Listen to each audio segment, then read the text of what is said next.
Hi, third grade. Detectives in Toga, chapter 13. Now we're moving right along here. The Baths of Diana. Next morning, he was rudely awakened. A brawny Arab was stooping over him, shaking him roughly by the shoulder. "This time I've caught you, you scamp," he railed. "This is the second time you've sneaked in here at night. Get up! You're going straight to the police."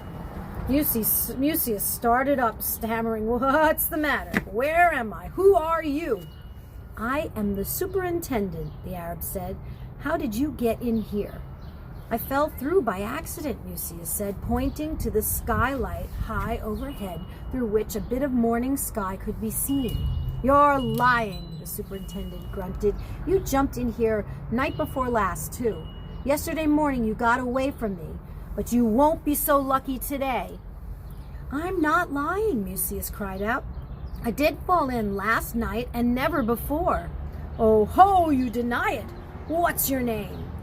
"Mucius Marius Domitius," Mucius said proudly. "Ha!" the superintendent exclaimed with righteous wrath. "Then you're the one." And he thrust a bronze lantern under Mucius's nose. "So here's your name right here, Mucius Marius Domitius. This is your lantern. That proves it. Lying won't do you any good." Mucius was speechless. It actually was his lantern, the very one Rufus had taken by mistake. The superintendent grinned triumphantly. "I found the lantern yesterday morning on the floor of the pool. You're a liar and deserve a good thrashing." But Mucius was paying no attention, for a stirring thought had occurred to him. Could Rufus also have been in the Baths of Diana yesterday? "What was the boy like, the one you found here yesterday?" he asked quickly. The superintendent was startled. "What's that? What was he like?" "He was like you, of course." "That couldn't be," Mucius said. "He can't have looked like me because I wasn't here." Superintendent's bad temper returned. "So here we go again, all of this bare-faced... Listen, you little scamp, you have some way of getting in and bathing without paying for the entrance fee. For that kind of trick, you'll go to prison." This frightened Mucius. Prison was the last place he wanted to go. "I didn't intend to sneak in," he said. "I'll pay. What is the fee?" 10 sesterces, children half price," the superintendent said. "I'll bring you the money today," Mucius said. "No, wait a minute. Maybe I have it with me." He hastily rolled up his toga, reached into the pocket of his tunic, and found to his relief that he had not lost the handkerchief with the money. He untied the knot, picked out a silver coin worth 20 sesterces, and gave it to the superintendent. "But I have no change," the superintendent said, his eyes riveted on the money and the handkerchief. "No change required," Mucius said generously. Superintendent hesitated. "Where did you get all that money?" he said suspiciously. "It's my pocket money," Mucius boldly claimed. He did not feel like telling the complicated story of how he happened to have money with him. "Your father must be awfully rich to be able to give you so much pocket money," the superintendent said slowly. "My father is Marius Domitius, the tribune," Mucius said. The superintendent's eyes widened in disbelief. "What's that?" he exclaimed.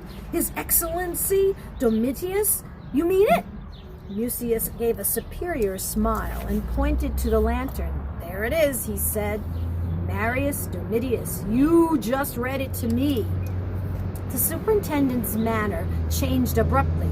He bowed low, stammering, "Excuse my words. I beg your pardon for them. Please don't report this little incident to your father. I did not realize I had let my temper run away with me.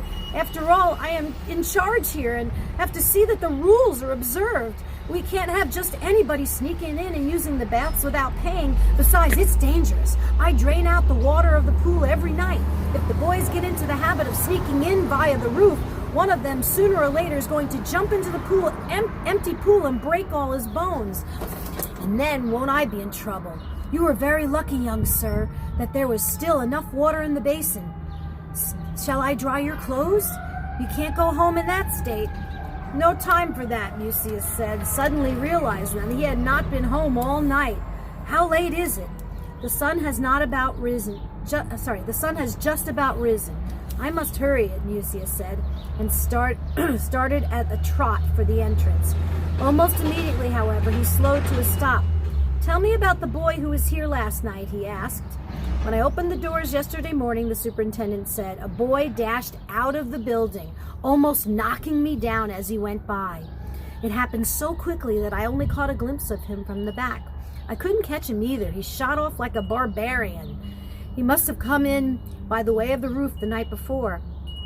That is the only way he could have gotten in, because I make sure the place is empty before I lock it up every night, and this is the only entrance. When I found you on the bench this morning, I naturally thought you were the same fellow. But if you're saying you're not, he added in hasty apology. You better take your money back. Never mind about that, Mucius called and trotted off.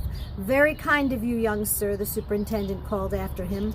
Mucius ran the short distance to Broad Street, crossed it, and made a detour around the Forum. He did not want to be seen by people in his present condition. His clothes were wet and filthy, and his hair was an uncombed shock. But suddenly he stopped dead, as though struck by a bolt from the blue. Heavenly gods, he murmured to himself, Rufus is innocent. For it had suddenly occurred to him that Rufus could not possibly have written Caius as a dumbbell on the temple wall. Rufus had been locked up all night in the baths of Diana. See you tomorrow.